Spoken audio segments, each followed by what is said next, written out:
So very very welcome. आप सभी का बहुत बहुत स्वागत है अपने इस सेशन में।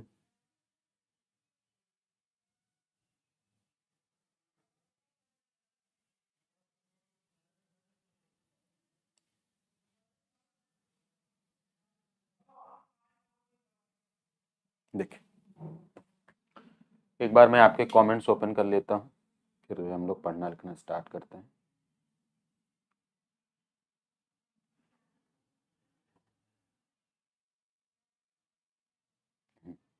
ठीक दिख रहा है? ठीक है, बढ़िया। तो आज की अपनी इस क्लास में हम लोग मंडलवार अध्ययन करेंगे। तो आज की अपनी इस क्लास में हम लोग मिर्जापुर मंडल को पढ़ने चल रहे हैं, है ना। ये जिला दर्शन वाली जो यात्रा है उसको हम लोग यहाँ से कवर करेंगे। और जिला दर्शन में आपको पता है कि जिलेवार अगर अध्ययन करेंगे दिन वो 75 क्लासेस हो जाएंगी। तो हम लोग इसको मंडलवार अध्ययन करेंगे और मंडलवार अध्ययन कर आगे भी करते रहेंगे। इसमें एक बात होगी कि हम उस जिले की हिस्ट्री, इकोनॉमी और कोई और ने बात होती है तो उसको बताते हैं। और आपको पता होना चाहिए कि अगर उसके संस्थान, विश्वविद्यालय या कोई अन्य चीज इस तरह की रहती है तो उसकी जानकारी हम उससे रिलेटेड चैप्टर में ही दे रहे हैं। माने अगर उस जिले में कोई संस्थान है या कोई ऐसी चीज है जो फेमस नहीं है तो दो और भी जगहें हैं जहां पर उस जिले का हम लोग जिक्र कर रहे होंगे। जैसे पर्यटन में अलग चीजें हैं, आर्किटेक्चर की चीजें वहां पर डिस्कस हो रही होंगी। तो परेशान मत होइएगा, ओवरऑल सारी जानकारी आपको मिल जाएगी। उन चैप्टर्स में जो नहीं मिलता है वही आपको यहाँ पर पढ़ाया जाएगा। एंड यू नो कि हमारे डिस्ट्रिक्ट में कुल मिलाकर 18 मंडल आपको देखने को मिलेंगे। ये सारे मंडल आपको लिखे मिल जाएंगे। इसी में से एक मंडल है आपका मिर्जापुर। जो मिर्जापुर मंडल है वो आपके 4 स्टेट से अपनी जो बाउंड्रीज है वो बनाता है। जैसे इधर आपको बिहार मिलेगा, झारखंड, छत्तीसगढ़ और एमपी। और मिर्जापुर का वो जिला सोनभद्र है। मंडल की बात करें कि कौन सा मंडल जो है 4 स्टेट से अपनी बाउंड्री शेयर करता है तो उसमें आपको मिर्जापुर मंडल लगाना होगा। अगर उसमें जिले की बात करेगा तो वो जिला साथियों सोनभद्र है। और ये तो बहुत पुराना और रिपीटेड क्वेश्चन है, इसमें कुछ नई बात नहीं है। तो ये सोनभद्र जिला है जो 4 डिस्ट्रिक्ट से, 4 स्टेट से अपनी सीमा बनाता है। अगर हम बात करें मिर्जापुर मंडल की तो मिर्जापुर मंडल में बेसिकली 3 डिस्ट्रिक्ट आपको मिलेंगे, 3 जिले। पहला जिला आपको मिलेगा भदोही, ये दूसरा जिला आपको मिलेगा मिर्जापुर और तीसरा जिला मिलेगा आपको सोनभद्र। तो कभी आपको अगर ये लिखना हो कि मिर्जापुर मंडल के जिले कौन से हैं तो उसमें आप क्या लिखेंगे? 3 जिले लिखेंगे। मिर्जापुर मंडल में बेसिकली 3 जिले हैं। पहला जिला है भदोही, माने इस हिसाब से ये छोटा मंडल है भदोही। और दूसरा जिला है इसमें मिर्जापुर और तीसरा इसमें है सोनभद्र। कौन सा है? सोनभद्र। भदोही को आपको पता है कि भदोही को आप जो है कालीन नगरी कहते हैं। कालीन भैया भी मिर्जापुर वाली सीरीज आई थी। सोनभद्र आपको पता है कि वहां सोन नदी है, बहुत सारे संस्थान है वहां पर, है ना, बहुत सारी परियोजनाएं वहां पर चलती हैं। और जो आपको नहीं पता होगा वो निश्चित रूप से हम आगे करवाते रहेंगे। तो ये पहले तो हमने उसकी जानकारी दी कि आपके मिर्जापुर मंडल में बेसिकली 3 डिस्ट्रिक्ट हैं, भदोही, मिर्जापुर और सोनभद्र। सबसे नीचे सोनभद्र है, यही आगे चल के जो है इधर बिहार से, छत्तीसगढ़ से, झारखंड से, जेएच और इधर एमपी से, 4 राज्यों से ये सीमा अपनी बनाता है। ठीक है, आइए अब आपको हम एक एक जो है जिले के बारे में स्टार्ट करेंगे पढ़ाना। और पहला जिला जो हमने इसमें चुना हुआ है दैट इज भदोही जिला। मुझे एक बात बस ये बताइएगा कि अगर आपको क्लियर दिख रहा होगा तो अच्छी बात है। अदर इसको हम डायरेक्ट पीडीएफ से भी पढ़ा सकते हैं। बोर्ड में पढ़ाने में थोड़ा सा लिखने में अच्छा लगता है और बाद में पीडीएफ बनाने में भी सुविधा हो जाएगी। बाकी अगर नहीं दिखेगा तो मुझे बताइएगा, मैं इसको वहां ले चल के पढ़ा दूंगा। तो पहला जो जिला हम लोग पढ़ने चल रहे हैं दैट इज जिला भदोही। ठीक है, भदोही जिले के बारे में हम लोग पढ़ेंगे। भदोही जिला वैसे कोई नया जिला नहीं, नया जिला है क्योंकि इसको काट करके बनाया गया है। भदोही हाल ही में बना जिला है, इसको काट करके बनाया गया था। वाराणसी का थोड़ा सा हिस्सा, मिर्जापुर का थोड़ा सा हिस्सा, तो वो आपको देखने को मिलेगा। ये देखिए, अब पहले इसकी बाउंड्रीज देखिए आप, ये इसकी बाउंड्रीज हैं। भदोही के उत्तर में आपको जौनपुर देखने को मिलेगा, भदोही के पूरब में आपको वाराणसी देखने को मिलेगा, भदोही के दक्षिण में आपको मिर्जापुर देखने को मिलेगा, और पश्चिम में इसके प्रयागराज मिलेगा।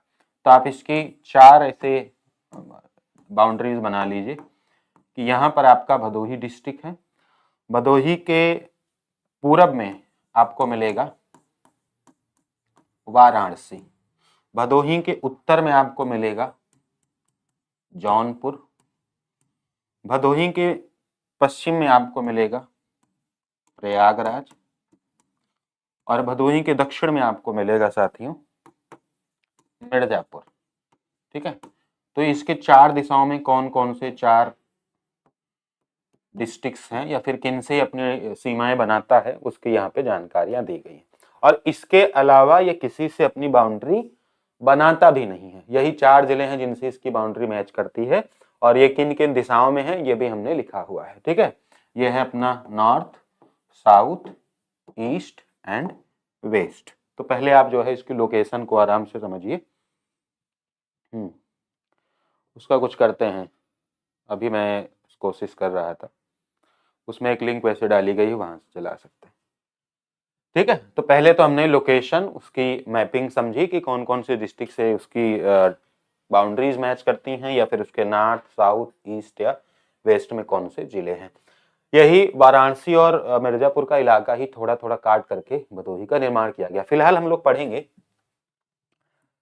कि भदोही उत्तरी भारत में उत्तर प्रदेश राज्य का एक जिला है। ठीक, यह जिला गंगा नदी के मैदानी इलाकों में स्थित है। यह दोआब का ही क्षेत्र है जो जिले की दक्षिण पश्चिम सीमा का निर्माण करती है। कहाँ की दक्षिण पश्चिम सीमा, यानी भदोही के दक्षिण पश्चिम दिशा में गंगा नदी प्रवाहित होती है। दक्षिण पश्चिम क्या होता है, ये साउथ है और ये आपका वेस्ट है, यानी भदोही के इस तरफ से कहीं से जो है गंगा नदी गुजरती है, उसमें लिखा है दक्षिण पश्चिम। गंगा यहाँ की प्रमुख नदी है, वरुणा यहाँ की प्रमुख नदी है, और मोरवा ये मुख्य आपकी भदोही की नदियां हैं। जिला उत्तर में जौनपुर जिले से घिरा हुआ है, पूरब में वाराणसी जिले से, दक्षिण में मिर्जापुर जिले से, और पश्चिम में इलाहाबाद यानी प्रयागराज जिला है। ये बात हमने मैप से भी समझ ली और ये बात हमने लिख कर भी समझ ली।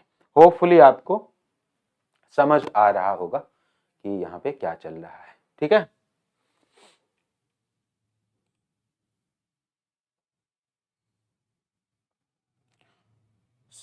समझ में आ रहा भाई? ठीक चल रहा? ऐसे अगर चलेगा तो पढ़ लेंगे ना।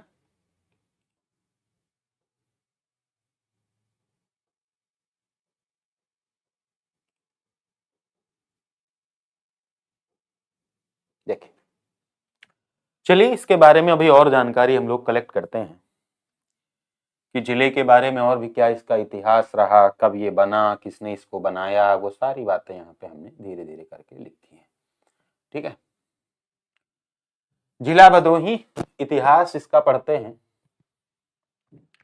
इस स्थान का नाम उस क्षेत्र के भार राज्य से हुआ जिसने भदोही को अपनी राजधानी बनाया। एक छोटा सा स्टेट हुआ करता था भार, उसी से भदोही राज्य बना हुआ है। भार राज्य के शासकों के नाम पर पुराने यहाँ पर टैंक हैं। अकबर के शासन के दौरान भदोही को एक दस्तूर बना दिया गया था। पहली बात तो यह तय कर लीजिए कि अकबर के शासन के समय भदोही नाम का कोई जिला नहीं था। ये उस इलाके की बात कर रहे हैं, उस क्षेत्र की बात कर रहे हैं जिसको भार नामक क्षेत्र से जाना जाता था। अकबर के समय भदोही जिला नहीं था। आगे बढ़ते हैं। 15वीं शताब्दी तक भार को सागर राय के साथ मोनास राजपूतों द्वारा पराजित किया गया और उनके पोते जोध राय ने इसे मुगल सम्राट शाहजहां से एक जमींदार सानद के रूप में प्राप्त किया। माने ये जमींदारी का क्षेत्र था भार राज्य, और उसको शाहजहां से इन्होंने प्राप्त कर लिया। किसने प्राप्त किया? जोध राय नाम के व्यक्ति ने। हालांकि लगभग 1750 ईस्वी भूमि राजस्व बकाया भुगतान होने के कारण प्रतापगढ़ के राजा प्रताप सिंह, जिनके नाम पर प्रतापगढ़ रखा गया है, वो राजा प्रताप सिंह हैं। प्रतापगढ़ के राजा प्रताप सिंह ने बकाया भुगतान के बदले में पूर्ण परगना को बनारस के बलवंत सिंह को दे दिया। कहानी इतनी है कि भार राज्य था, उसको मुनास राजपूतों ने हरा दिया, उस पर कब्जा किया और शाहजहां से यहाँ की जमींदारी ले ली। लेकिन जमींदारी पूरा नहीं कर पाए तो प्रतापगढ़ के राजा थे प्रताप सिंह, उन्होंने पैसा वैसा देकर अपने दोस्त बनारस के बलवंत सिंह को इसका भार राज्य का जो है शासन दे दिया। 1911 में भदोही महाराजा प्रभु नारायण सिंह द्वारा शासित नवनियुक्त रियासत बनारस के अधीन शामिल कर लिया गया। फिर 30 जून 1994 का वो दिन था जब इस भदोही को राज्य के 65वें जिले के रूप में बनाया गया था। यह बनने से पहले यह वाराणसी जिले का हिस्सा था। तो अब आपको ये कहानी समझ में आ गई होगी कि भदोही बना कैसे था। भदोही 30 जून 1994 को, भदोही की एक डेट लिख लेंगे कि भदोही के जिले के रूप में जो मान्यता प्राप्त हुई वो 30 जून 1994 को प्राप्त हुई। इसके पहले के इसके बहुत सारे इतिहास रहे। इसमें राजा बलवंत सिंह जिनके कब्जे में ये रहा, प्रभु नारायण सिंह जो कि इस क्षेत्र के थे, उस समय भदोही नाम नहीं था, अभी के हिसाब से संदर्भित करके बताया जा रहा है। और प्रतापगढ़ के राजा प्रताप सिंह भी इस पूरे खेल में शामिल थे। प्रतापगढ़ के राजा प्रताप सिंह ही थे जिन्होंने भदोही के जमींदारी का भुगतान करके इसे बलवंत सिंह को दिया, वाराणसी में चला गया और वाराणसी से 30 जून 1994 को काट करके इसको भदोही जिले में बदल दिया गया। इतनी कहानी आप यहाँ से समझ सकते हैं। ठीक है, करेक्ट बात है। ये तो भदोही की हिस्ट्री हो गई कि भदोही जिला कैसे बना। और इसको धीरे धीरे आप चाहें तो जो है लिखना तो थोड़ा सा मुश्किल होगा, और मेरे लिए भी लिखना मुश्किल होगा। इतनी सारी कहानी आपको भी पता है कि लिखने भर की बात नहीं है, और इसको हमको पीडीएफ से ही पढ़ाना पड़ेगा, कोई ऑप्शन नहीं है। इतना लिखने में तो आपको मालूम है 6-7 घंटे की क्लास चली जाएगी। आप भी मत लिखिएगा, मतलब छोटी छोटी बातें चाहें तो बाद में नोट कर लीजिएगा, और अगर लिखना चाहें तो आप मुझे बताइएगा, मैं समय आपको दे दूंगा लिखने का, ऐसी कोई बात नहीं है। मतलब मुझे कोई ऐसी जल्दी नहीं है, बट आपकी सुविधा होनी चाहिए कि हाँ आप लिख सकें। ठीक है, पर्यटन की हम लोग थोड़ी सी जानकारी यहाँ की रख लेते हैं। पर्यटन की बात करें तो शहर को कालीन उद्योग के लिए जाना जाता है। भदोही की हस्त बुनाई उद्योग दक्षिण एशिया के सर्वाधिक प्रचलित उद्योग के रूप में शामिल किया जाता है। मतलब यहाँ का फेमस बिजनेस क्या है? कालीन। भदोही में कुछ प्रसिद्ध मंदिर हैं। सीता समाहित स्थल सीतामढ़ी, सेमराधनाथ भोल शंकर का मंदिर सेमराधनाथ, बाबा हरिहरनाथ ज्ञानपुर में है, ज्ञानपुर में रेलवे स्टेशन भी है, वे आपको पता है। बाबा दूधनाथ ज्ञानपुर में ही है। चकवा महावीर शिव मंदिर सुंदरपुर में है। गोपैला देवी मंदिर, शनिधाम तिलगेश्वर नाथ तिलंगा शिवजातपुर और भद्रकाली, ऐसी बहुत सारी छोटी छोटी मंदिरें हैं। अब हमारे मन में ये प्रश्न आ सकता है कि क्या ये सब परीक्षा की दृष्टि से उतना इंपॉर्टेंट है? तो मैं कहूंगा नहीं, ये सारे छोटे छोटे मंदिर परीक्षा की दृष्टि से उतने अपना स्थान नहीं रखते हैं। अगर आप इसमें से कई कुछ याद करना चाहें तो मैं आपसे कहूंगा कि आप सीता समाहित स्थल सीतामढ़ी याद कर लें कि ये यहाँ पर, इसकी ऑफिशियल वेबसाइट ने ये बताया हुआ है, मैं अपनी तरफ से नहीं लिख रहा हूँ। उन्होंने बताया कि हमारे यहाँ है तो हमने लिख लिया। और बहुत ज्यादा अगर दूसरी मंदिर पर जाना चाहें तो हरिहरनाथ, ये 2 मंदिर ऐसे हैं जो फेमस हैं, और बाकी तो भाई बहुत सारे मंदिर है ही हैं। संस्कृति और विरासत में वही चीज है कि कालीन का काम यहाँ बहुत पहले से हो रहा है, और यहाँ का जो कारपेट है वो विदेशों में जाता है। एक कहानी आप ये जान सकते हैं, यहाँ पे समझने वाली बात है कि भदोही का कालीन मुगल काल से ही बहुत फेमस रहा, कालीन का कार्य हो रहा है। ये डिजाइन पुरानी फारसी शैली की ही है, और मुख्य रूप से कालीन बुनाई केंद्र खमरिया और भदोही के आसपास है, यानी जो जिला मुख्यालय है उसी के आसपास है। एक और बात, मैंने जब इसको जिला दर्शन को पढ़ रहा था तो मैंने नोटिस की कि ये बताते हैं कि भदोही में कालीन या फिर कालीन जहां भी बनता है वहां इसके जो रेशम होते हैं उसका उत्पादन नहीं होता। ये इंडस्ट्री इस जगह पर इसलिए फेमस है क्योंकि यहाँ का जो श्रमिक वर्ग है वो काफी बढ़िया है, सस्ता और कुशल श्रम उपलब्ध है, जिसके दम पर कालीन जो है बहुत चर्चित चीज हो जाती है यहाँ के लिए। ये याद रखिएगा। याद रखने का मतलब यह है कि इसमें मतलब समझने वाली बात है कि यहाँ उत्पादन नहीं होता है, यहाँ उत्पादन नहीं होता है, बल्कि यहाँ पर कुशल श्रम के सहारे ये सारी चीजें चल रही होती हैं।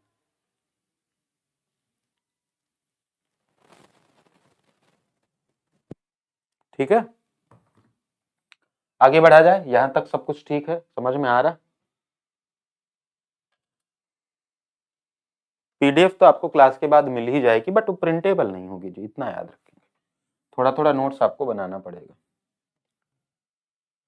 और भी यहाँ पर जो है कुछ कहानियां हैं जिनको हमें पढ़ना पड़ेगा, क्योंकि इसके व्यापार को बताती हैं। यहाँ पर जब आप पढ़ेंगे तो आपको पता चलेगा कि अंतरराष्ट्रीय बाजार में कालीन के 6 मुख्य उत्पादक देश हैं, 6 मेन जो प्रोडक्टिव कंट्रीज हैं।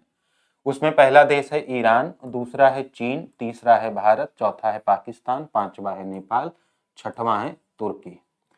नॉटेड कालीन निर्यात का 90% ईरान, चीन, भारत और नेपाल से ही होता है, जिसमें ईरान 30%, भारत 20% और नेपाल का हिस्सा 10%, यानी कि भारत 20% एक्सपोर्ट करता है। कालीन निर्यात का 95% यूरोप और अमेरिका में जाता है, अकेले जर्मनी 40% कालीन आयात करता है। यह सब परीक्षा की दृष्टि से नहीं इंपॉर्टेंट है, जहां कुछ हाईलाइट करूंगा वहीं पे इंपॉर्टेंट आपको लिखना है। भदोही के कालीनों के निर्माण के संबंध में आश्चर्यजनक बात यह है कि यहाँ इस उद्योग का कच्चा माल पैदा नहीं होता, केवल कुशल श्रम की उपलब्धता ही सबसे बड़ा यहाँ का अस्त्र है, जिसके बल पर भदोही अपनी छाप विश्व बाजार में छोड़ता है। तो इसमें बस एक बात इंपॉर्टेंट है कि 6 मेन कंट्रीज हैं और जिसमें से 20% ऑफ द जो कालीन है वो इंडिया एक्सपोर्ट करता है। इतनी सी बात इस पूरी स्लाइड में आपको लिखनी है बस। बाकी ये सब सिर्फ इंफॉर्मेटिव चीजें हैं कि हाँ एक्स्ट्रा कुछ आपको पता चलता रहे। ठीक है, 2 बातें, 6 एक्सपोर्टर कंट्री, उसमें इंडिया का जो शेयर है वो 20% है। तो जो भदोही की जिला की वेबसाइट है वो अपने बारे में इतनी ही जानकारी वो लोग बताते हैं, पर्यटन की दृष्टि से भी, इकोनॉमी की दृष्टि से भी, हिस्ट्री की दृष्टि से भी। इसके अलावा जैसे कोई संस्थान, विश्वविद्यालय, इस तरह की कोई चीज रहती है तो उस चैप्टर में, जैसे मैं विश्वविद्यालय जब पढ़ा, जो वो चैप्टर जब आप मुझसे पढ़ रहे होंगे या कभी पढ़ा होगा तो उसमें वो शामिल रहेगा। ठीक है, तो उसकी आप चिंता मत करिएगा, वो सब एक्स्ट्रा में आपका शामिल है। इसमें वो सारी चीजें रहेंगी जो इसमें होनी चाहिए। नेक्स्ट आपका साथियों जो जिला है दैट इज मिर्जापुर मंडल। मिर्जापुर का यहाँ कौन कौन सा मेरा साथी है? तो प्रयागराज के बगल में ही है ना, और कालीन भैया ने इसको बहुत फेमस कर दिया। उतना फेमस तो मिर्जापुर के लोग नहीं कर पाए, है ना भाई? चले, करेक्ट है।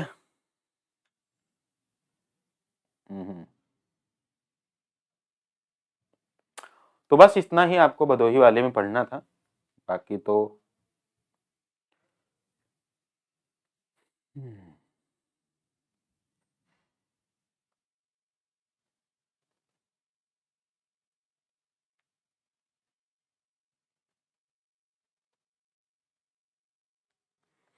चलिए नेक्स्ट अपने मंडल पे चलते हैं, दैट इज मिर्जापुर मंडल।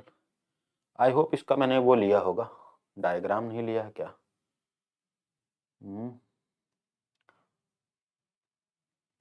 ये दिख रहा है आपको मिर्जापुर मंडल, ये मिर्जापुर जिला, सॉरी। तो इसको 2 जगह लेना चाहिए था, सोनभद्र में लिया है मैंने इसको।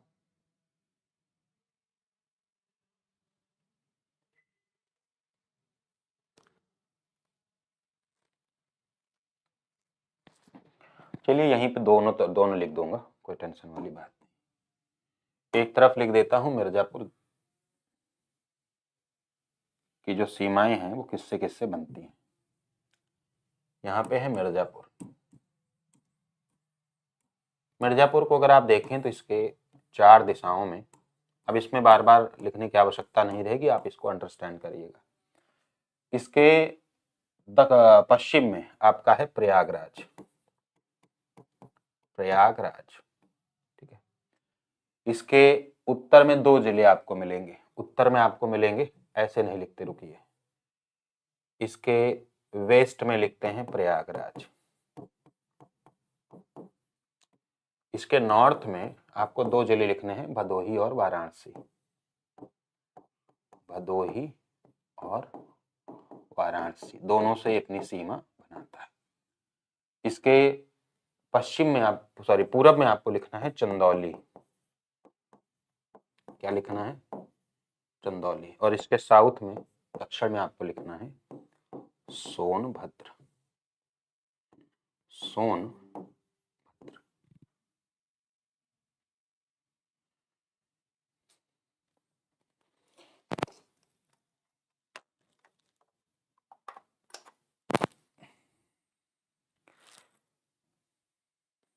ठीक है, इसी जगह पर मैं आपको उसका भी लिखा देता हूं, सोनभद्र का। सोनभद्र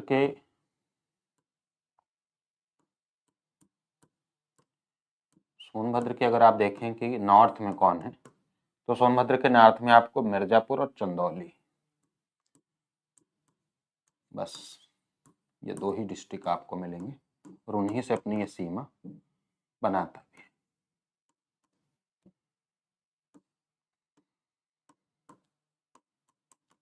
ठीक है, तो ये दोनों के लिए काम करा जाएगा, सोनभद्र जिले के लिए भी और मिर्जापुर जिले के लिए भी। ठीक है, इसको आप चाहें तो इसे बना लें या फिर ये पीडीएफ आपको ऐसे मिल जाएगी।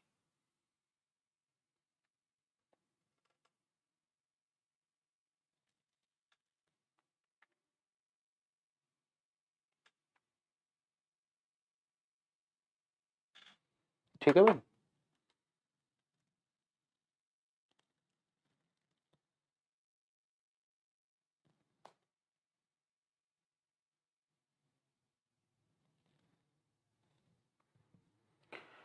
देखिए, अब मैं आपको पढ़ाता हूं मिर्जापुर।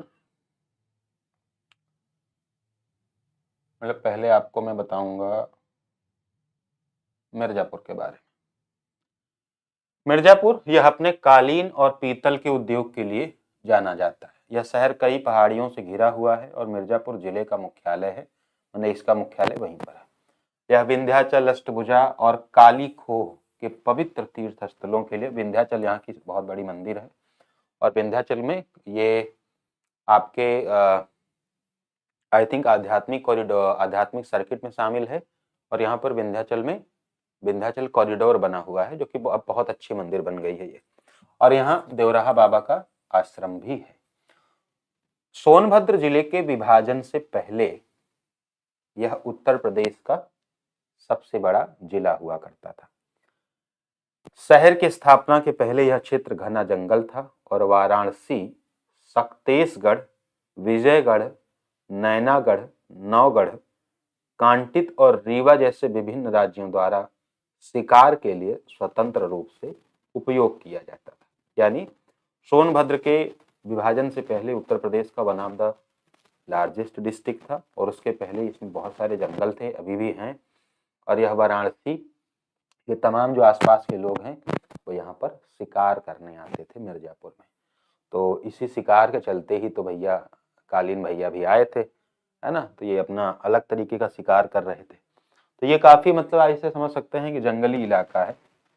पहाड़ी इलाका वैसे भी जहाँ होता है वो थोड़ा सा जंगल का होता ही है, ये भी आपको पता है। ठीक है, अगली स्लाइड पर हम लोग देख रहे होंगे कि समय के साथ मिर्जापुर मध्य भारत का एक प्रसिद्ध व्यापारिक केंद्र बन गया और कपास और रेशम का बड़े पैमाने पर व्यापार शुरू कर दिया गया। ईस्ट इंडिया कंपनी ने इस स्थान का नाम मिर्जापुर रखा। सवाल बड़ा प्यारा है कि मिर्जापुर का नाम किसने रखा? तो मिर्जापुर का नाम कालीन भैया ने नहीं, मिर्जापुर का नाम ईस्ट इंडिया कंपनी ने रखा। ऐसा मिर्जापुर की वेबसाइट स्वयं हमें बताती है, मिर्जापुर का जिला अपने इतिहास को बताता है। मिर्जापुर जो शब्द लिया गया है वो मिर्जा से लिया गया है, जो बदले में फारसी शब्द त्रिपकल्चु से लिया गया है, यानी जिसका शाब्दिक अर्थ है अमीर की संतान या शासक की संतान। कितनी अच्छी जानकारी इन्होंने दी। इसका नाम रखा वैसे ब्रिटिश ईस्ट इंडिया कंपनी ने, और मिर्जा शब्द जो लिया गया है ये फारसी शब्द है और फारसी में इसके बराबर का शब्द है त्रिपकल्चु। त्रिपकल्चु का मतलब ही होता है मिर्जा, वहां से लिया गया है। और इसका मतलब मिर्जा का क्या होता है? वैसे मिर्जा का मतलब सब जानते हैं कि कुछ राजा टाइप का है, तो राजा की संतान, अमीर की संतान या फिर शासक की संतान, यह है मिर्जा का मतलब, है ना। तो इसको पहले आप समझे। फारस में अमीर जाद अरबी उपाधि अमीर से मिलकर बना है, जिसका अर्थ है कमांडर, और फारसी प्रत्यय जाद जिसका अर्थ है जन्म या वंश। तो तुर्की भाषाओं में स्वर सामंजस्य के कारण वैकल्पिक उच्चारण मोर्जा, मिर्जा को क्या बोलते हैं, मोर्जा, इसका भी प्रयोग किया जाता है। यह शब्द 1595 में फ्रांसीसी शब्द एमीर से अंग्रेजी में आया और मिर्जापुर का अर्थ है राजा का स्थान। तो हमने अभी मिर्जापुर की एटमोलॉजी समझी कि मिर्जापुर में जो मिर्जा है वो किसके लिए है। अच्छा, जो पुर शब्द होते हैं ना, पुर का मतलब होता है नगर, नगर, पुर का मतलब क्या होता है, नगर। तो जैसे मिर्जापुर, तो मिर्जा का नगर माने राजा के संतान के नगर है ये, है ना। या फिर जो है शासक के संतान, अमीर के संतान के नगर है। तो मिर्जापुर मतलब मिर्जाओं का नगर, यानी शासक के संतानों की नगर। तो ये है मिर्जापुर की एटमोलॉजी, ठीक है। यहाँ तक आप समझ लीजिए, थोड़ी थोड़ी कहानी है, थोड़ा सा फास्ट भी चलना पड़ेगा because we have to complete many things. आइए थोड़ा सा और आगे आपको ले चलते हैं।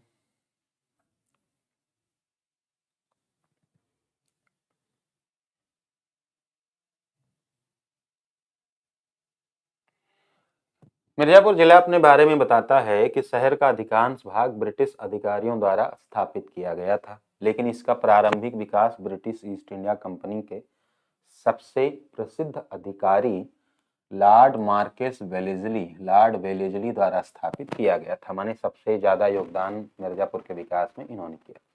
कुछ साक्ष्यों के अनुसार ब्रिटिश निर्माण बोरियर यानी बरिया घाट से हुआ, यानी इसका एक घाट है, वहां से लॉर्ड वेलेजली ने अपना विकास क्रम शुरू किया। मिर्जापुर के कुछ स्थानों का नाम लॉर्ड वेलेजली के नाम पर रखा गया है, जैसे वेलेस्लीगंज। वेलेस्लीगंज क्या है, मिर्जापुर का पहला बाजार है ये। अब कल को मैं भी अपने टेस्ट सीरीज में क्वेश्चन बना सकता हूँ, आयोग भी बना सकता है कि मिर्जापुर के पहली बाजार की संज्ञा किसे दी गई है, किसे दी गई है, वेलेस्लीगंज की। या फिर ये पूछा जा सकता है कि मिर्जापुर के पहली बाजार की संज्ञा किस वायसराय या किस वायसराय के नाम पर रखी गई, किस पर रखी गई, लॉर्ड वेलेजली के नाम पर, ठीक है, वेलेस्लीगंज। यह भारत में वह स्थान है जहां पवित्र गंगा नदी विंध्य पर्वतमाला से मिलती है। यानी इस एक सवाल और बन सकता है कि मिर्जापुर किस पर्वतमाला का हिस्सा है, विंध्य पर्वतमाला का हिस्सा है। हिंदू पौराणिक कथाओं में इसका महत्व और वेदों में इसका उल्लेख है। तो ये तो हिस्ट्री और इंपॉर्टेंट बातें हो गई। मिर्जापुर के पास विंध्याचल नामक एक मंदिर है। विंध्याचल को एक शक्तिपीठ कहा जाता है, आप में से बहुत सारे लोग गए होंगे। उत्तर प्रदेश के मिर्जापुर जिले में एक तीर्थ स्थल है।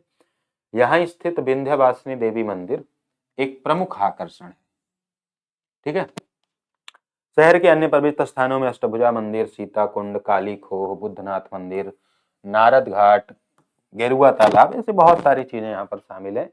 एक दंत गणेश मंदिर, सप्त सरोवर, साक्षी गोपाल, गोरक्ष कुंड, मत्स्येंद्र कुंड, तारकेश्वर मंदिर, कंकाली देवी, ऐसे बहुत सारी मंदिरें यहाँ पर अवस्थित है।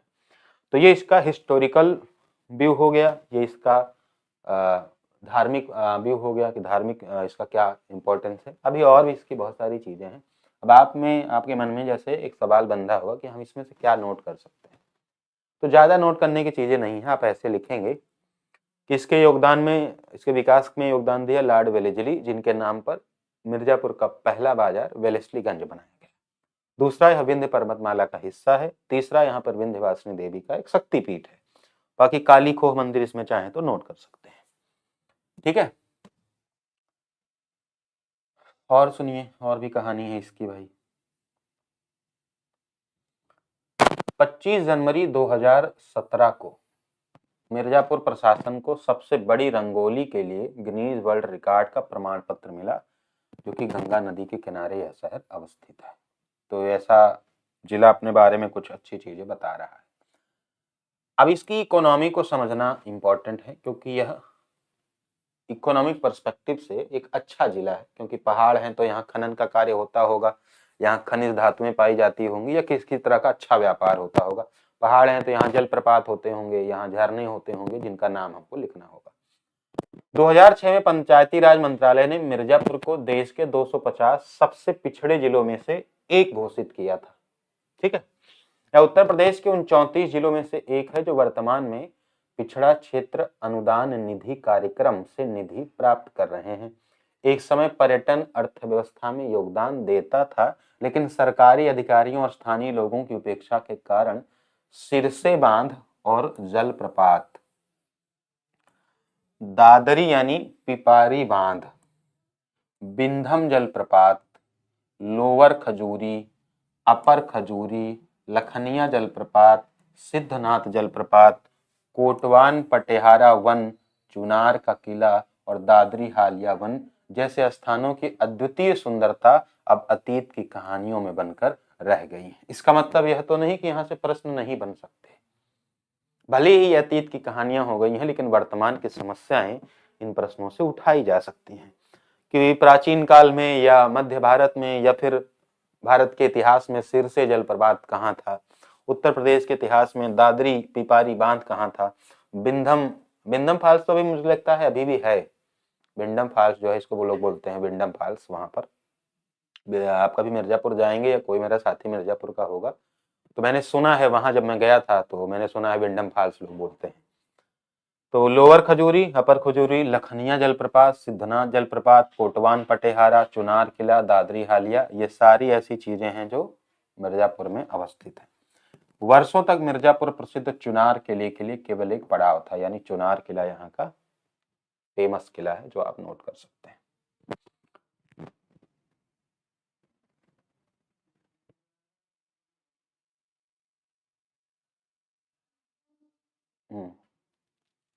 समझ में आ रहा? तो भाई हो सकता है कि बहुत सारी चीजें अतीत बन गई हों, लेकिन अतीत के बनने से क्या उसका वैल्यू खत्म हो जाएगी? नहीं, अभी वो वर्तमान में जिंदा है। तो यहाँ से आप देख सकते हैं इतनी बातें। नेक्स्ट आगे बढ़ते हैं। अब यहाँ के लोक नृत्यों के बारे में आपको मैं बताता हूँ, मिर्जापुर के बारे में है ये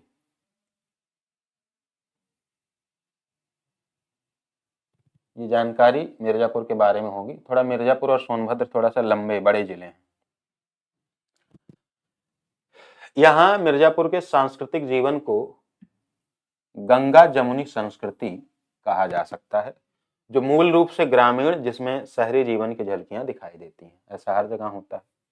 स्थानीय लोग बोली के अलावा ग्रामीण मिर्जापुर के वेशभूषा काफी विशिष्ट है। ये सारी चीजें बाजूबंद, हंसली, बिछिया, कनाचड़ी, कान की बाली, करधनी, चांदी के बेल्ट जैसे आभूषण पहनती हैं।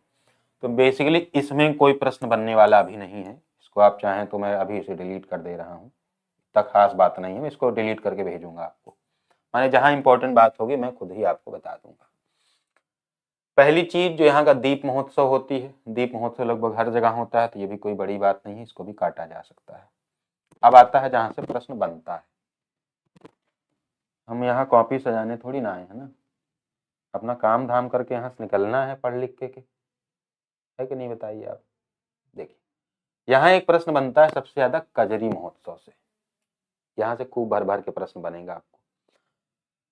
कजरी एक तरीके का लोक नृत्य है, ये लोक नृत्य, लोकगीत, इसको आप पढ़िए, यहां से प्रश्न बना है। इन सभी त्योहारों में कजरी महोत्सव सबसे भव्य तरीके से मनाया जाता है। यह त्योहार राजा कांतती नरेश की पुत्री कजली की स्मृति में मनाया जाता है। स्थानीय मान्यता है कि कजली अपने पति से बहुत प्रेम करती थी और वियोग के बाद भी उन्हें भुला पाना उनके लिए कठिन था। अपने एकांत दिनों में कजली अपने पति की याद में उदास प्रेम गीत गाती थी। उनके सुरीली आवाज मिर्जापुर के सभी निवासियों को प्यारी थी। कजली की मृत्यु के बाद पूरा जिला कजरी महोत्सव के सहारे उनको याद करता है। तो ये हिस्ट्री है कि कजरी महोत्सव की कहानी क्या है, ये कहां से शुरू हुआ। तो राजा कांतती नरेश की पुत्री थी कजली, जो पति प्रेम में गीत गाती थी और उन्हें वहीं से जो है कजली की जो है शुरुआत होती है। ठीक है। सर हम मिर्ज़ापुर से हैं, वहाँ विंडम फॉल्स अच्छी जगह है फॉल में। हाँ, विंडम फॉल्स मैंने सुना था उस समय भी जब मैं गया था कि वहाँ पर लोग घूमने जाते हैं अभी भी। ठीक है। उसके अलावा यहाँ का झूलन महोत्सव बहुत फेमस है। यह त्योहार हर मानसून में मनाया जाता है, मानसून में, जहाँ पेड़ों की शाखाओं पर हाथ से बने रंगीन झूले टांगे जाते हैं। पेड़ों की शाखाओं पर हाथ से बने रंगीन झूले टांगे जाते हैं। यह उत्सव लगातार 5 दिनों तक चलता है। कौन सा झूलन उत्सव? 5 डेज का ये टोटल आपका उत्सव है। ठीक है। द्वारिकाधीश मंदिर, कुंज भवन और गंगा जमुनी सरस्वती मंदिर को इन 5 दिनों में खूबसूरती से सजाया जाता है। यहाँ पर और भी मेले होते हैं, जैसे लोहांडी मेला यहाँ का फेमस है, ओझला मेला यहाँ का फेमस है, लिट्टी बाटी का मेला यहाँ का फेमस है, होरहा गडेरी का मेला यहाँ का फेमस है। यानी यहाँ के 4 प्रमुख मेले आपको देखने को मिल गए। लोहांडी मेला, ओझला मेला, लिट्टी बाटी का मेला, होरहा गडेरी का मेला। ऐसे नाम हैं कि जिनको याद करना ही कठिन है, फिर भी कुछ कुछ बातें अपने मन में रहेंगी तो आपका काम बनेगा। झूलन उत्सव जो 5 दिनों का उत्सव है, जहाँ पेड़ों की शाखाओं पर हाथ से बने रंगीन झूले टांगे जाते हैं। कजरी उत्सव जो राजा कांतति नरेश कजली के पति प्रेम पर जो है, पति प्रेम क्या, पति के वियोग पर आधारित गीतों पर जो है ये कजरी महोत्सव मनाया जाता है। ठीक है। यहां तक समझ में आ रहा? बताएं भाई।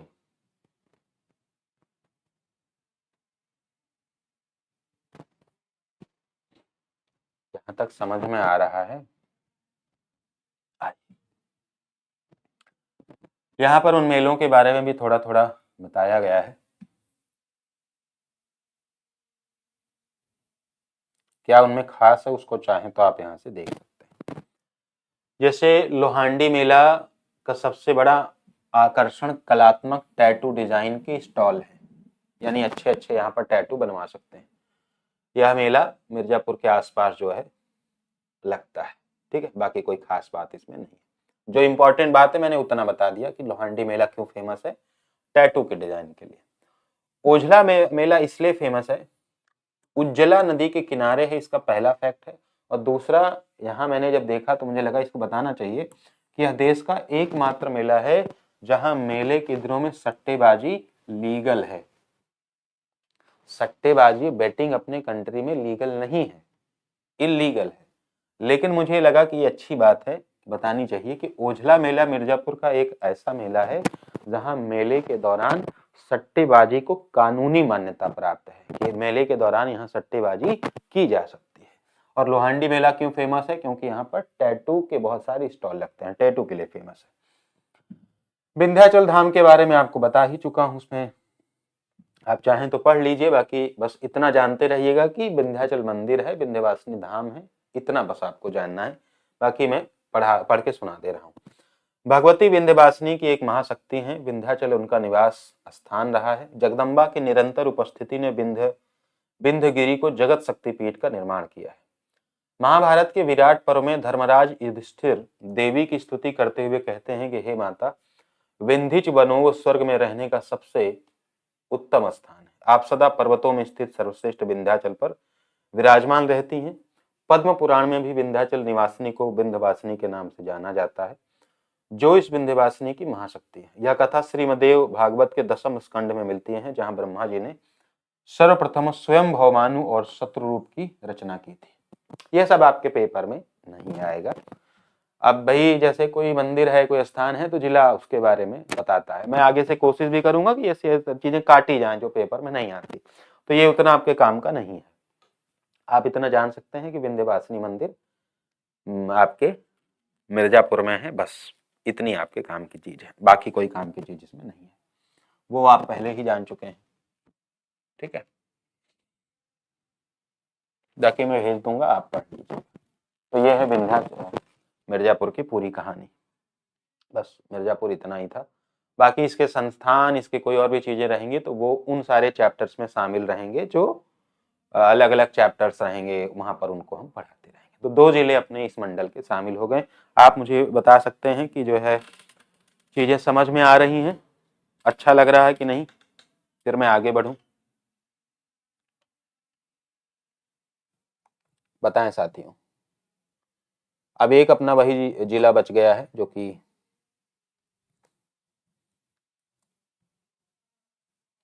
सोनभद्र है।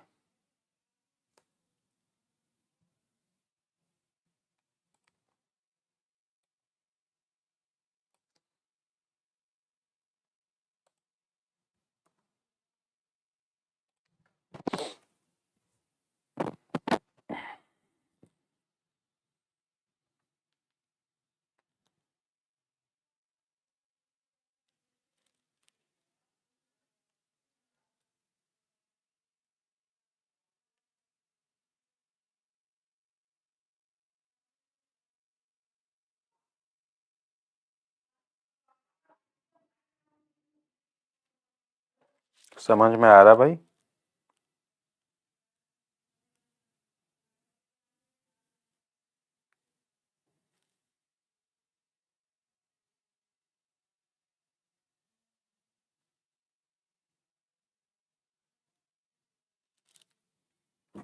देखिए,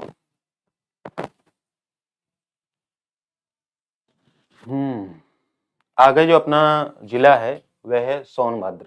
इन तीनों ही जिलों में, मिर्जापुर मंडल के इन तीनों जिलों में सोनभद्र सबसे बड़ा वैल्यू रखता है।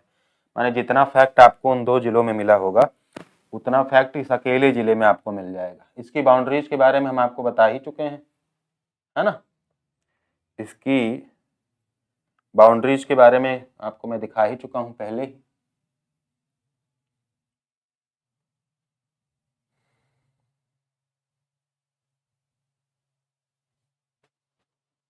आइए आगे बढ़ते हैं और इसको बड़ा करते हैं। तो नेक्स्ट आपका जिला है सोनभद्र। कौन सा जिला है जी? सोनभद्र। सोनभद्र डेटा के लहजे से काफी बड़ा जिला हो सकता है। सोनभद्र या सोनभद्र वही है, भारत के उत्तर प्रदेश के राज्य का दूसरा सबसे बड़ा जिला है एरिया में। एरिया में ये दूसरा सबसे बड़ा है, यानी क्षेत्रफल के हिसाब से दूसरा सबसे बड़ा है। सोनभद्र भारत का एकमात्र ऐसा जिला है जो मध्य प्रदेश, छत्तीसगढ़, झारखंड और बिहार 4 राज्यों से अपनी सीमा साझा करता है। दूसरा फैक्ट, जिले का क्षेत्रफल 6,788 वर्ग किलोमीटर है। जनसंख्या यहाँ की 18,62,000 के करीब है 2011 के हिसाब से, और जनसंख्या घनत्व तो यहाँ का 270 प्रति वर्ग किलोमीटर है। यह राज्य के एकदम दक्षिण पूर्व में स्थित है, यानी south eastern of the district है उत्तर प्रदेश का। उत्तर पश्चिम में ये मिर्जापुर जिले से सीमा बनाता है, उत्तर में चंदौली जिले से सीमा बनाता है, उत्तर पूरब में बिहार राज्य का एक कैमूर और रोहतास जिले, 2 जिले हैं जिससे ये सीमाएं बनाता है। बिहार के कैमूर और रोहतास जिलों से ये सीमा बनाता है। पूरब में झारखंड राज्य का गढ़वा जिला, उससे सीमा बनाता है। दक्षिण में छत्तीस राज्य का कोरिया और सरगुजा जिला, उससे सीमा बनाता है। और पश्चिम में एमपी का सिंगरौली जिला, उससे सीमा बनाता है। और जिला मुख्यालय इसका रॉबर्ट्सगंज है। ये कितनी बातें यहाँ से आपको पता चली। सोनभद्र एक औद्योगिक क्षेत्र है, इसमें बॉक्साइट, चूना पत्थर, कोयला, सोना आदि जैसे कई खनिज पाए जाते हैं। सोनभद्र को भारत की ऊर्जा राजधानी कहा जाता है, एनर्जी कैपिटल ऑफ इंडिया, क्योंकि यहाँ कई सारे विद्युत संयंत्र हैं।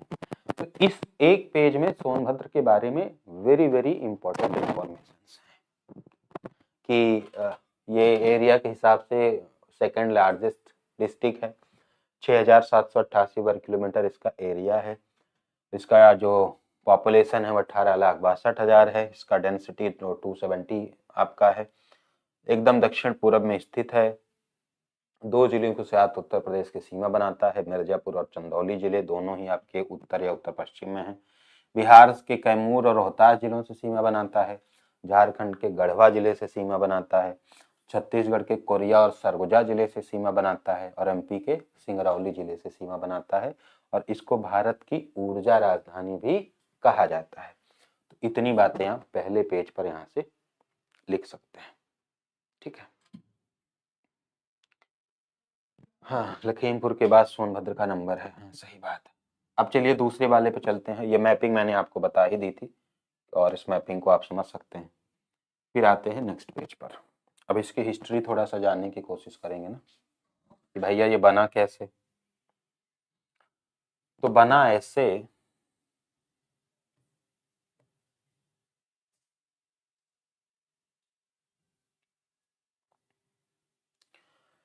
इतिहास अब समझते हैं सोनभद्र का।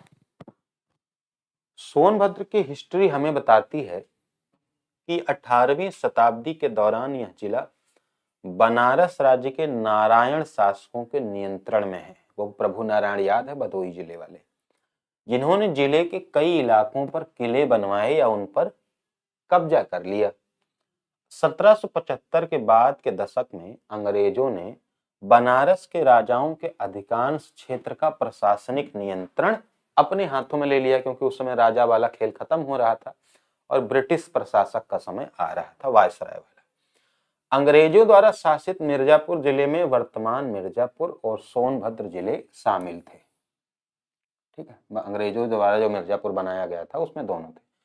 वर्तमान सोनभद्र जिले का पूरा हिस्सा रॉबर्ट्सगंज तहसील में आता था और इसीलिए इसका मुख्यालय कहां पर है, रॉबर्ट्सगंज में। आप समझिए 1989 में सोनभद्र जिले को मिर्जापुर जिले से अलग किया गया। कब? 1989 में। तो ये इसकी हिस्ट्री है जहां से अच्छे सवाल बन सकते हैं। जिले में कुछ स्थित किले हैं, जैसे अगोरी किला मदन शाह द्वारा शासित पहला किला, विजयगढ़ किला बनारस के राजा चैत सिंह द्वारा शासित और सोधरीगढ़ किला गढ़वाल राजाओं द्वारा शासित। ये 3 किले आपको बेस्ट। ये मैचिंग में मैं जब इसको पढ़ रहा हूं तो मेरे मन में प्रश्न बनाने के तरीके चल रहे हैं कि अगर इससे प्रश्न बनाया जाए तो कैसे बनाया जाए। ये बनाया जा सकता है कि इन किलों को किसने बनवाया। जैसे ये पूछा जा सकता है कि निम्न में से मिलान कीजिए, अगोरी किला मदन शाह ने, विजयगढ़ किला राजा चैत सिंह ने, सुधरीगढ़ किला गढ़वाल राजाओं ने। तो ये मैचिंग का सवाल बनाया जा सकता है ना, बिल्कुल बनाया जा सकता है, नो डाउट। तो आप इसको देख सकते हैं।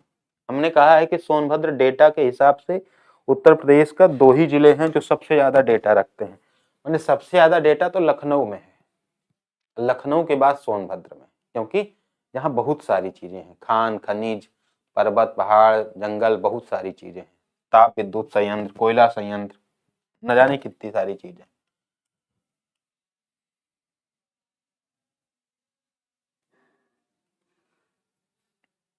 देखो भूगोल पर आते हैं इसके।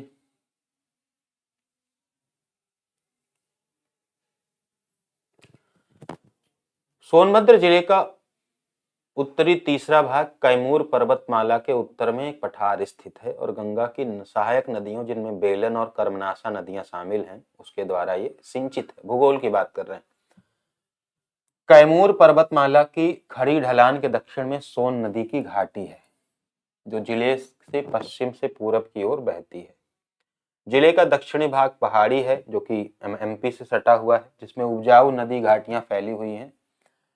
रिहंद नदी जो छत्तीसगढ़ के सरगुजा जिले के उच्च भूमि में दक्षिण से निकलती है, उत्तर की ओर बहते हुए जिले के मध्य में सोन नदी से मिल जाती है। सोन नदी भी सोनभद्र से नहीं निकलती है। रिहंद पर बना गोविंद बल्लभ पंत सागर बांध जलाशय आंशिक रूप से जिले में और आंशिक रूप से एमपी में स्थित है। माने जिले का मतलब आपके सोनभद्र की बात हो रही है। तो गोविंद बल्लभ पंत सागर थोड़ा सा सोनभद्र में है और थोड़ा सा एमपी में है। रिहंद नदी के पूरब में कन्हार नदी, जो छत्तीसगढ़ में उत्पन्न होती है, उत्तर की ओर बहते हुए यह भी सोन नदी में मिल जाती है। इस जिले का बघेल खंड क्षेत्र के साथ ऐतिहासिक, सांस्कृतिक और पारिस्थितिक संबंध है रॉबर्ट्सगंज जिले का क्या है, मुख्यालय है। और ये रॉबर्ट्सगंज पहले क्या हुआ करता था, तहसील हुआ करती थी, और लगभग पूरा हिस्सा उसी तहसील का हिस्सा ही सोनभद्र बनाया गया है। 1989 में आपने अभी पीछे ही पढ़ा ये वाली जगह, ये 1989 में सोनभद्र जिले को मिर्जापुर जिले से अलग किया गया था। तो कितने सारे प्रश्न यहाँ से बन सकते हैं। पहला प्रश्न यही बन सकता है कि सोनभद्र जिले को मिर्जापुर जिले से कब अलग किया गया, 1989 में। सोनभद्र का मुख्यालय कौन सा है, रॉबर्ट्सगंज है। ठीक है, यहाँ कौन से किले हैं, कौन सा जलाशय है, गोविंद बल्लभ पंत सागर है आपका।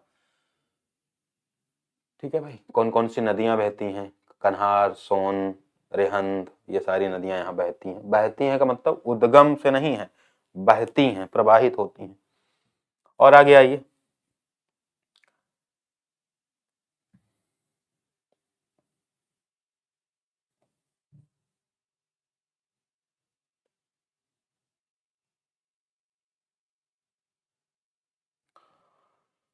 इसकी हम इकोलॉजी को समझते हैं सोनभद्र की। सोन नदी के उत्तर में स्थित जिले का भाग निचले गंगा के मैदानी आर्द्र पर्णपाती वन पारिस्थितिकी क्षेत्र में आता है। अभी हाल ही में एक वनों से रिलेटेड सवाल पूछा गया, तो मैंने इसलिए इस तथ्य को शामिल कर लिया। ठीक है, सोन नदी के दक्षिण में स्थित भाग छोटा नागपुर शुष्क पर्णपाती वन पारिस्थितिकी क्षेत्र में आता है। कैमूर वन्य जीव अभ्यारण्य अधिकतर इसी जिले के भीतर स्थित है। कैमूर पर्वतमाला का यह हिस्सा है जो कि कैमूर पर्वतमाला की रीढ़ की हड्डी के साथ पूर्व और पश्चिम की ओर फैला हुआ है, और अपने पूर्वी छोर पर सोन नदी तक ये फैला हुआ है। तो जैसे अभी हम लोग बात कर रहे थे मिर्जापुर की, तो हमने वहां पर बात की कि विंध्य क्षेत्र का ये विंध्य पर्वतमाला या विंध्य पहाड़ी का हिस्सा है। ऐसे ही सोनभद्र कैमूर पर्वतमाला का पार्ट है। ठीक है, और कैमूर वन्यजीव अभ्यारण्य इसी जिले के भीतर स्थित है, जो कि कैमूर पर्वतमाला कैमूर पहाड़ियों के साथ फैला हुआ है। आर्द्र पर्णपाती वन पारिस्थितिकी, आर्द्र पर्णपाती वन यहाँ पर पाए जाते हैं आपके सोनभद्र में।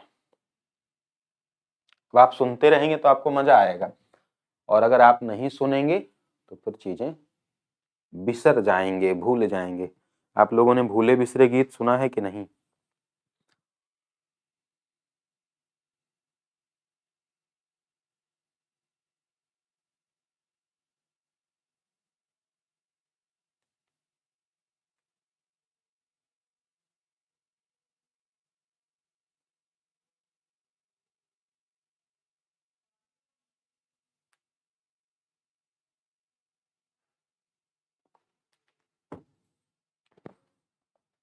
बताएं भाई, यहां तक पढ़ लिया।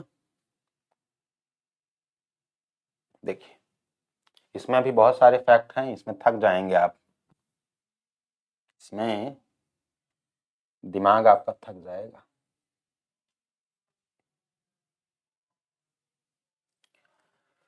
सोनभद्र के दक्षिणी क्षेत्र को भारत की ऊर्जा राजधानी कहा जाता है। इस क्षेत्र में गोविंद बल्लभ पंत सागर के आसपास कई विद्युत ऊर्जा स्टेशन हैं। एनटीपीसी भारत की एक प्रमुख बिजली उत्पादन कंपनी है, नेशनल थर्मल पावर कारपोरेशन के 3 कोयला आधारित तापी विद्युत संयंत्र यहाँ पर है। अब आपको मालूम नहीं होगा, अभी कुछ दिन पहले ही पेपर हुआ था, मुझे एग्जाम का नाम नहीं याद है, वहां सीधा यही प्रश्न पूछा गया था कि भारत का पहला एनटीपीसी पावर प्लांट कौन सा है। याद है किसी को? और वो कौन सा है? Singrauli super thermal power station, Shaktinagar. Bharat का पहला एनटीपीसी पावर प्लांट, ऐसा ही कुछ सवाल आया हुआ था। तो यहाँ पर 3 तापी विद्युत संयंत्र हैं। सिंगरौली है, विंध्याचल ताप विद्युत स्टेशन है, भारत में इसकी सबसे बड़ी क्षमता है 4760 मेगावाट की, और रिहंद थर्मल पावर प्लांट है जो कि रेणुकूट में है, 3000 मेगा वाट का। ठीक है, इसके अलावा अन्य विद्युत संयंत्र अनपरा भी यहीं पर है, ओबरा भी यहीं पर है, जहां से आपको सवाल देखने को मिल जाएगा।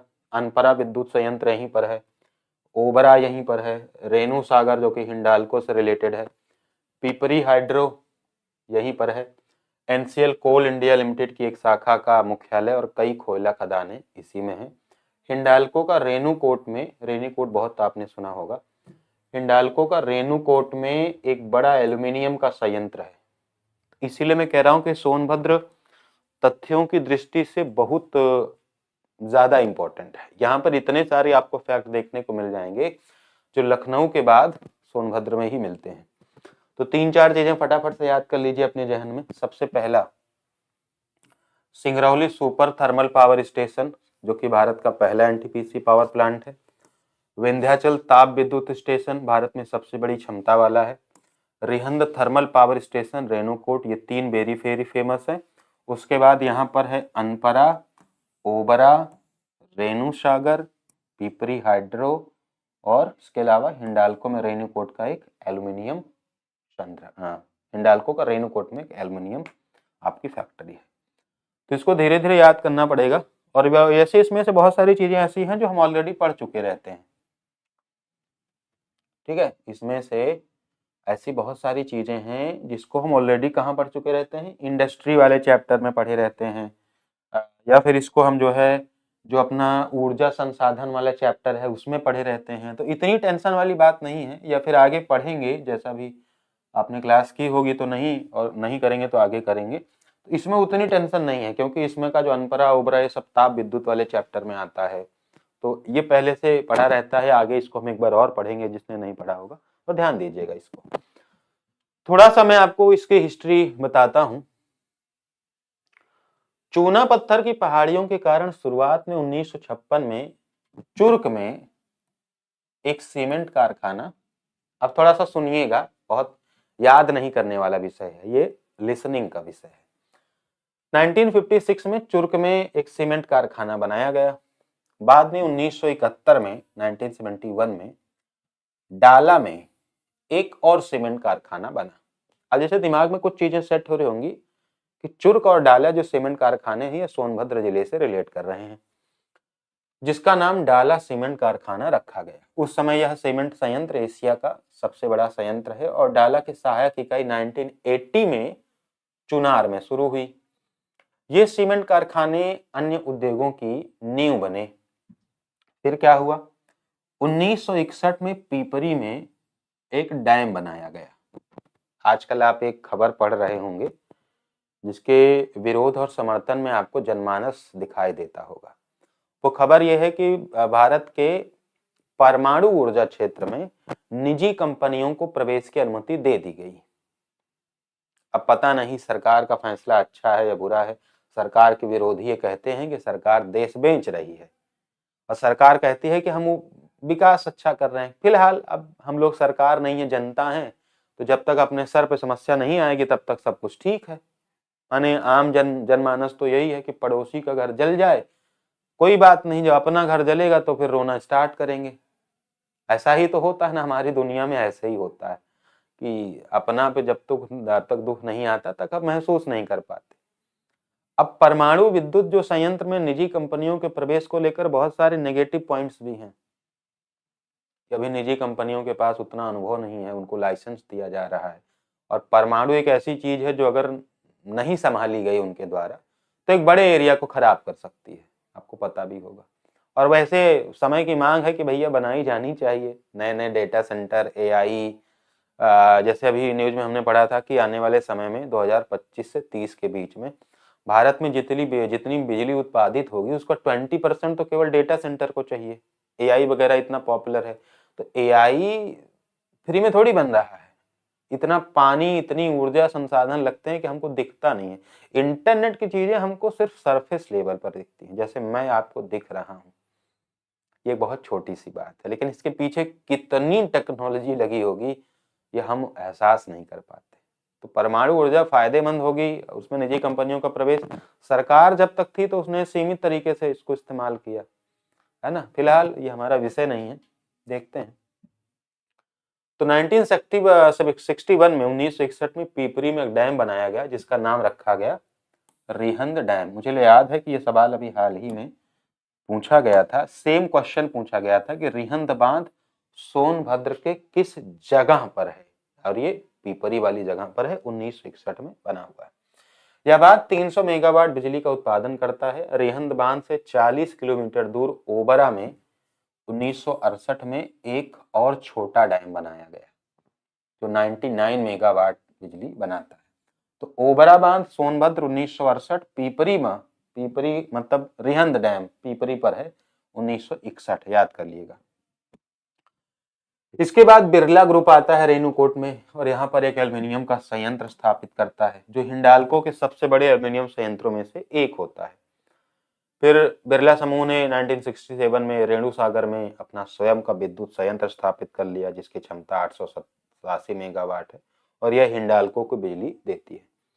बिरला परिवार ने रेणुकूट में हाईटेक कार्बन नामक एक कंपनी भी शुरू की और कनोरिया केमिकल्स नाम की कंपनी है जो रसायन बनाती है और अपना स्वयं का विद्युत संयंत्र स्थापित किया जो 50 मेगावाट की बिजली उत्पन्न करती है। तो ये लोग अपनी कंपनी के लिए खुद का बिजली प्लांट भी बना ले रहे हैं। सोचिए इतने बड़े लोग हैं ये लोग, इसलिए ताकि बिजली बिल ना देना पड़े। बिजली बिल बड़ा भारी पड़ता है तो बिजली बिल से अच्छा इनको लगा कि बिजली संयंत्र ही बना लीजिए, खुद ही बिजली पैदा कीजिए, अपनी कंपनी में भी दीजिए और आसपास के गांव में भी उसको बेच डालिए। सरकार को बेच देते हैं ये लोग, जो बिजली इनके पास एक्स्ट्रा रहती है उसको ये सरकार को बेच देते हैं। ठीक है, अब और सुनिए कहानी। ये कहानी सुननी पड़ेगी आपको, ये कहानी सुननी ही पड़ेगी, कोई ऐसा सवाल नहीं कि नहीं सुनेंगे तो काम चल जाएगा। यू हैव टू लिसन, ठीक है, क्योंकि यहां से बनेंगे प्रश्न। और मैं ये कहानी वैसे ही सुना रहा हूं जैसे सरकार ने हमको बताया। रूसी इंजीनियरों के सहयोग से 1967 में ओबरा में एक विशाल ताप विद्युत संयंत्र का निर्माण हुआ। पहला प्रश्न बनकर तैयार हो गया कि ओबरा ताप विद्युत संयंत्र का निर्माण में किस देश ने सहयोग दिया था। तो भैया किस देश ने सहयोग दिया था? रूस ने दिया था, सोवियत संघ ने। 1971 में सफलतापूर्वक पूरा हुआ। फिर 1971 में अनपरा में अन्य विद्युत संयंत्र शुरू किया गया 1980 में। ठीक है, रूस के सहयोग से ओबरा में बना। फिर 1980 में अनपरा शुरू किया गया। उनकी क्षमताओं को याद करने की आपको आवश्यकता नहीं है उतना। ठीक है, और बाकी इसमें मुझे कोई खास बात ज्यादा बड़ी नहीं लगती है, तो इधर वाली बात आप काट सकते हैं, ये पेपर में आने वाली चीज नहीं है। आपका मन करेगा तो मैं पीडीएफ भेजूंगा, पढ़ लीजिएगा। इधर यहाँ दो ही चीजें इंपॉर्टेंट थी, रूस के सहयोग से ओबरा में बना ताप विद्युत संयंत्र थर्मल पावर प्लांट, और 1980 में अनपरा में जो ताप विद्युत संयंत्र शुरू किया गया। दो चीजें यहाँ पर इंपॉर्टेंट है। काफी फैक्चुअल जानकारी है इसमें। मैंने पहले ही कहा था कि Sonbhadra one of the largest data chapter है आपका, वह सारा डेटा इसमें आपको देखने को मिलेगा। ठीक है, आइए अब इसकी जो बस खत्म ही होने वाला है।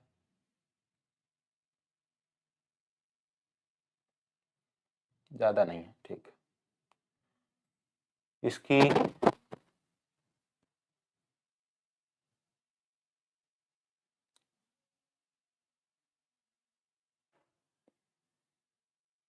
वैसे इसमें से मोस्टली चीजें आप लोग पढ़ चुके हैं, तो ज्यादा इसमें देखने वाली चीज नहीं है। ठीक है, बाकी भेज देंगे हम, वही सब कहानी समराइज करके बताया गया है। अब यहाँ के थोड़ी सी मंदिरों को देख लीजिए, पर्यटन को देख लीजिए।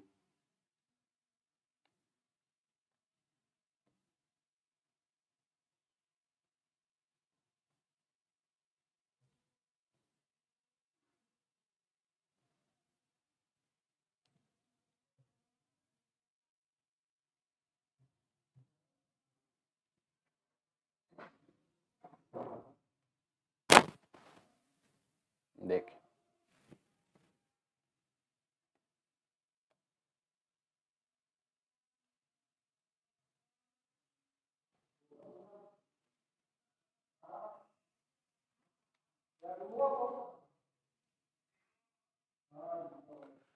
गोठानी शिव मंदिर जिसको कहा जाता है गुप्त काशी, ये काफी फेमस है। यहाँ भव्य प्राचीन मंदिरों की एक श्रृंखला होने के कारण इसे गुप्त काशी के नाम से जाना जाता है। रेणु, सोन और विजुल नदियों के संगम पर स्थित होने के कारण इस स्थान का धार्मिक महत्व कई गुना बढ़ जाता है।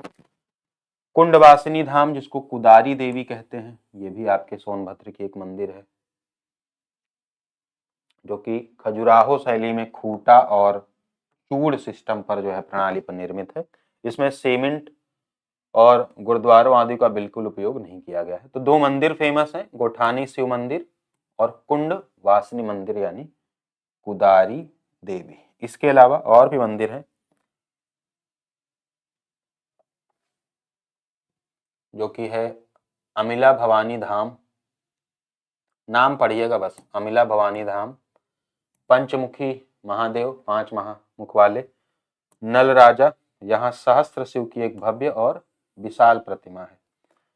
ठीक है, तो 3 मंदिर, इसके चित्रों को ज्यादा मतलब इसकी कहानियों को ज्यादा पढ़ने की आवश्यकता नहीं है।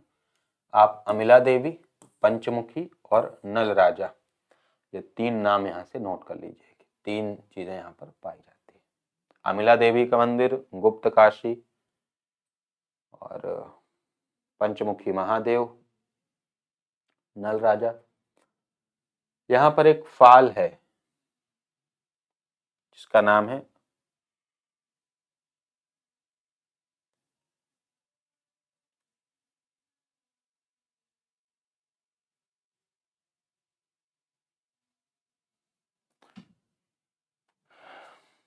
ये, उतना इंपॉर्टेंट हमको नहीं लग रहा।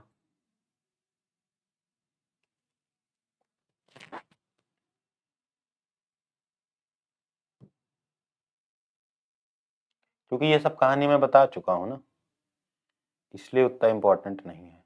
हाँ, रिहंद डैम के बारे में आप भले जान सकते हैं इस वाली स्लाइड में, इसमें थोड़ा सा रिहंद डैम को और एक्सप्लेन किया गया है। रेणुकूट और रिहंद डैम। रेणुकूट वही जगह है जहाँ पर एल्युमिनियम की कंपनी है, इतना जानते रहिए, हिंडाल्को की। ठीक है, रिहंद डैम के बारे में आप पढ़ सकते हैं। रिहंद डैम, जिसे गोविंद बल्लभ पंत सागर के नाम से भी जाना जाता है, उत्तर प्रदेश के सोनभद्र जिले के पीपरी में स्थित है। सोनभद्र जिले के पीपरी में, छोटा तो नहीं दिख रहा, यह एक कंक्रीट गुरुत्वाकर्षण डैम है। इसका जलाशय क्षेत्र मध्य प्रदेश और उत्तर प्रदेश की सीमा पर स्थित है। यह रिहंद नदी पर बना हुआ है। रिहंद डैम किस पर है? रिहंद नदी पर, सोनभद्र के पीपरी में, जो सोन नदी की सहायक नदी है। रिहंद बांध 934 मीटर लंबा एक कंक्रीट गुरुत्वाकर्षण बांध है। बांध की हाइट है 91.44 मीटर और इसका निर्माण 1954 से 62 के दौरान हुआ था। बांध में 61 स्वतंत्र ब्लॉक हैं और ग्राउंड ज्वाइंट है। विद्युत केंद्र बांध के निचले हिस्से में है, जिसकी स्थापित क्षमता 300 मेगावाट यानी 50-50 मेगावाट की 6 यूनिट्स हैं।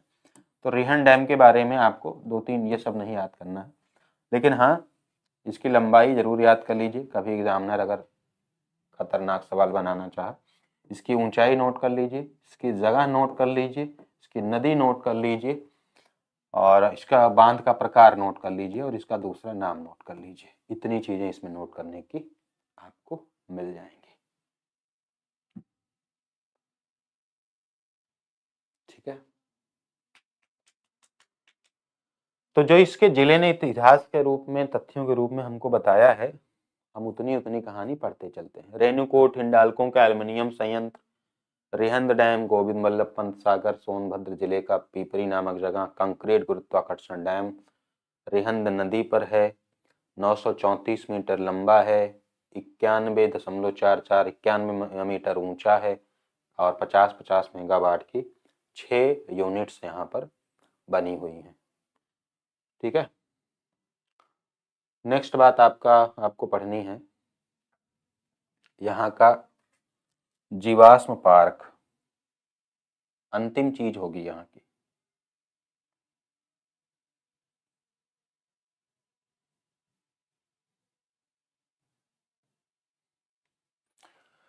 जीवाश्म पार्क पढ़िएगा जरा, यहीं का है।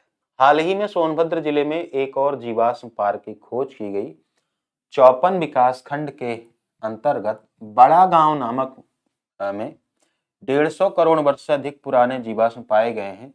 यह जीवाश्म सलखान गांव के पार्क में पाए गए जीवाश्मों की तुलना में संख्या में अधिक हैं। जीवाश्म पार्क। सोनभद्र जिले में एक और जीवाश्म पार्क की पहचान के बाद जिले ने न केवल उत्तर प्रदेश में बल्कि भारत के मानचित्र पर अपना स्थान बना लिया है। तो बेसिकली अब सोनभद्र जिले को वह भाग्यशाली स्थान माना जा रहा है जहां पृथ्वी पर जीवन के पहले प्रमाण पाए गए थे। बड़ागांव के जीवाश्म पार्क की खोज तब हुई जब लखनऊ के बीरबल साहनी संस्थान के वैज्ञानिक डॉक्टर मुकुंद सालखान गांव के जीवाश्म पार्क में थे। तो इतनी बातें आपको जीवाश्म पार्क से नोट कर लेनी है, जो कि जिला अपने बारे में बताता है। मेरे हिसाब से सोनभद्र जिला भी यहाँ पर समाप्त हो रहा है। Sonbhadra district is going to be completed है। तो हमने मिर्जापुर मंडल को लगभग क्या कर लिया साथियों, कंप्लीट कर लिया। तथ्य की दृष्टि से सोनभद्र जिला काफी बड़ा है, बहुत सारे फैक्ट्स यहाँ पर शामिल हैं, फिर भी हम ये कोशिश करेंगे कि इसमें कुछ कुछ चीजें हमें याद रहें, जैसे जीवाश्म पार्क, आपके अनपरा, ओबरा, रिहंद, पिपरी, गोविंद बालक सागर, कुछ नदियां और जगहें हमारे प्रश्नों को बना रही होंगी।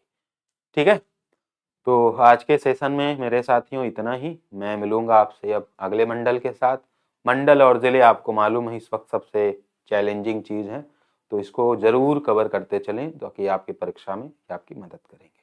ठीक है, बाकी कोई संदेह, डाउट, चिंता रहती है तो आप कमेंट बॉक्स में बता सकते हैं। मिलेंगे आपसे हम नेक्स्ट मंडल।